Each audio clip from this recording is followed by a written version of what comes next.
Hello everyone and welcome back to my channel. Today I'm here to teach you the next part of the chapter on respiration in plants. It is chapter number 7. So here I'm teaching you part 2 of the chapter.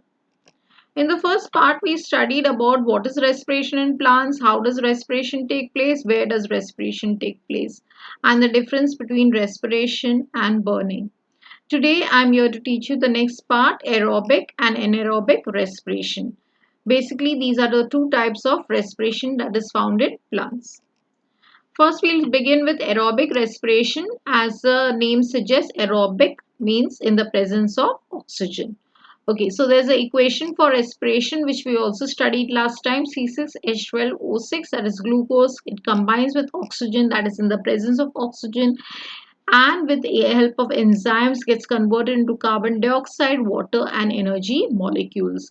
So this was a basic equation. So complete oxidation of glucose takes place in the presence of enzymes to give carbon dioxide and water. This respiration takes only in the presence of oxygen. There's another name given to it. It's also called oxybiotic respiration. So this is about aerobic respiration, and the plants during their lifetime they basically undergo this type of respiration. Now we come to anaerobic respiration. As the name suggests, it is in the absence of oxygen. Certain parts of the plant like the seeds and the fruits they respire in the absence of oxygen at certain times. This is known as anaerobic respiration. The glucose molecule here is broken down, okay, not into carbon dioxide and water but rather into carbon dioxide and ethanol.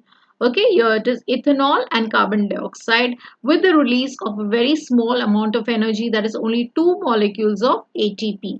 Whereas in aerobic respiration it was 38 molecules of ATP. Now also this is also known as anoxybiotic respiration. So where there it was all oxybiotic, here it is called anoxybiotic respiration. Now microorganisms such as bacteria and fungi, they respire in this fashion throughout their lifetime. That is in the absence of oxygen, and also sometimes in germinating seeds this type of respiration is seen. Now we shall study the differences between aerobic respiration and anaerobic respiration. Aerobic respiration proceeds in the presence of oxygen. This proceeds in the absence of oxygen. Complete breakdown of glucose takes place. Yeah, incomplete breakdown of glucose takes place. The end products are carbon dioxide and water. Here the end products are carbon dioxide and ethanol. Energy liberated is large amount, as I told you, 38 molecules of ATP from just 1 mole of glucose. Here the energy liberated is much less, 2 molecules of ATP from 1 mole of glucose. Occurs normally throughout the lifetime, and this occurs temporarily for short periods of time. Now we shall study in the next part of the chapter, that is some experiments based on respiration in plants, and there are a set of 6 experiments to be studied, and normally these experiments are asked in the form of diagram study, diagram based questions. Okay, so this appears in the question paper. At least 1 or 2 of them are normally asked in the paper. We shall begin with the first experiment. Now this experiment is to prove that oxygen is used for respiration. You should understand this setup, children. It basically consists of 2 flasks over here, flask A and flask B, and you have a beaker down filled with water. Okay, it can be even colored water, so you can see the experiment clearly. Now here we have taken also in this flask A and flask B, you can see there is a test tube hanging. This test tube contains soda lime. Okay, now what is there in flask A? Flask A contains some germinating bean seeds. Flask B, these seeds are not germinating. They are in fact the boiled seeds. Okay, the boiled seeds, and also one antiseptic is added. It can be carbolic acid or any similar antiseptic. Why? Because here the dead seeds can give rise to bacterial growth or fungi can grow, and this will hamper the results of our experiments. Okay.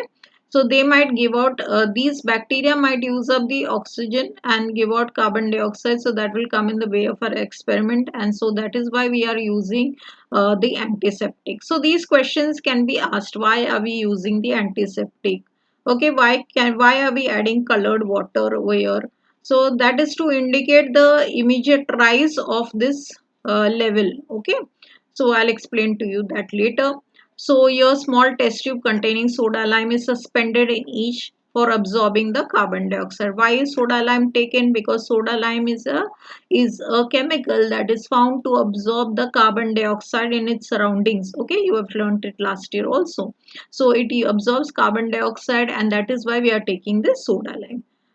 Now, what is the observation? After a few days, there will be a rise. Okay, there will be a rise in the delivery tube A.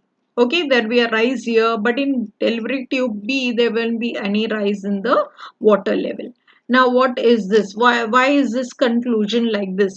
Also, okay, sorry. There was one more thing of this experiment. If you introduce a burning paper to the mouth of each of these flasks, you will observe that in flask A, the burning paper will get extinguished. Okay, it will stop burning. While as in flask B, it continues burning for some time. Okay, now what is this all this about? What is the conclusion of this experiment?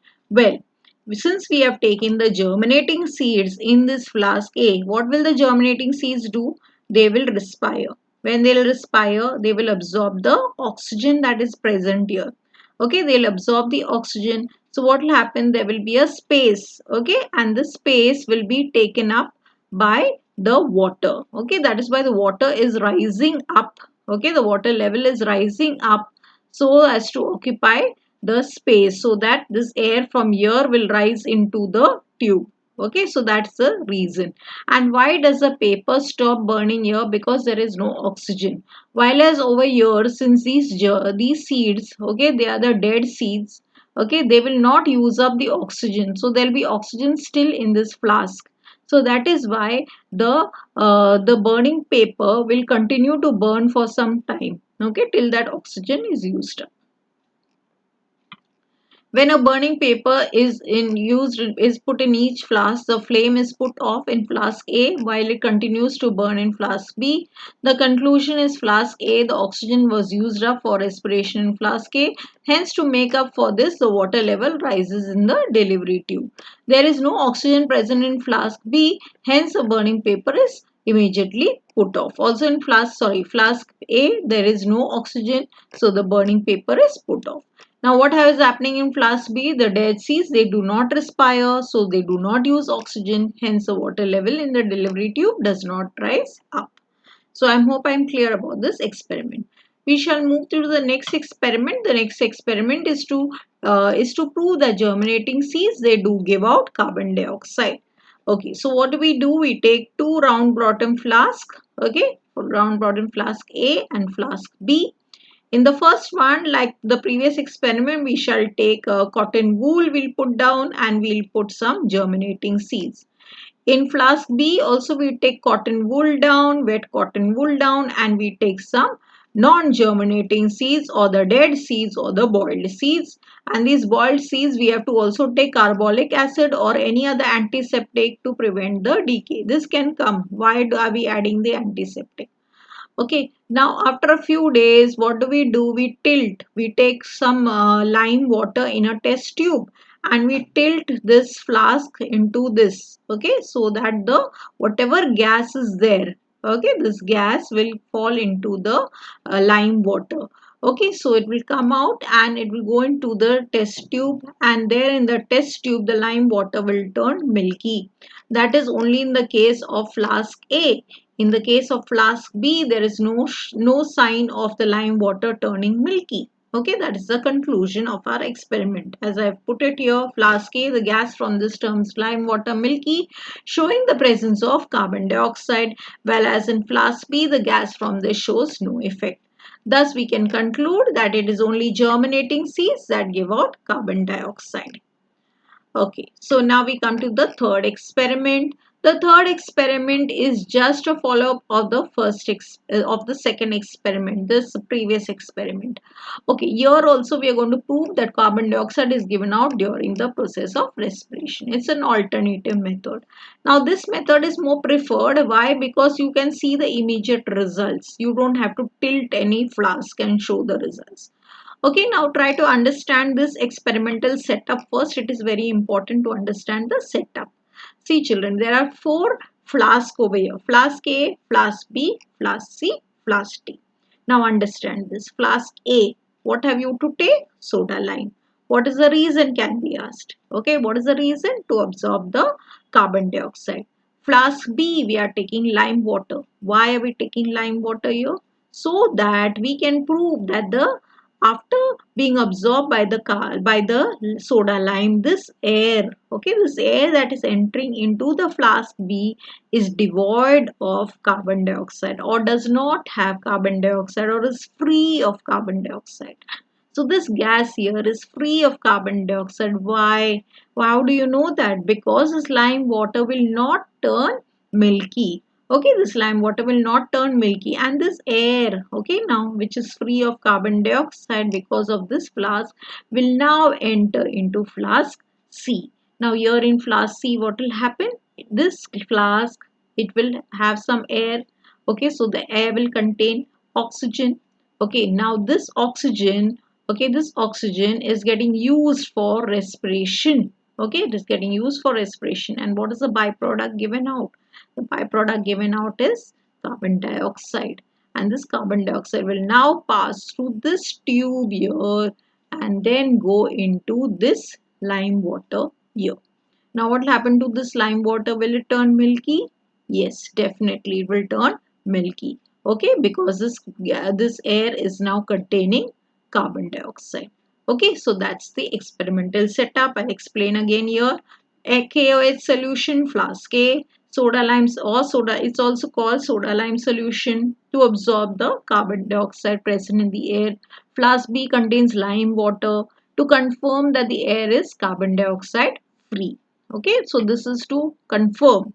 Okay, confirm that the air is carbon dioxide free. C, germinating seeds of pea or gram seeds. Flask D, lime water to show that the air given out contains carbon dioxide.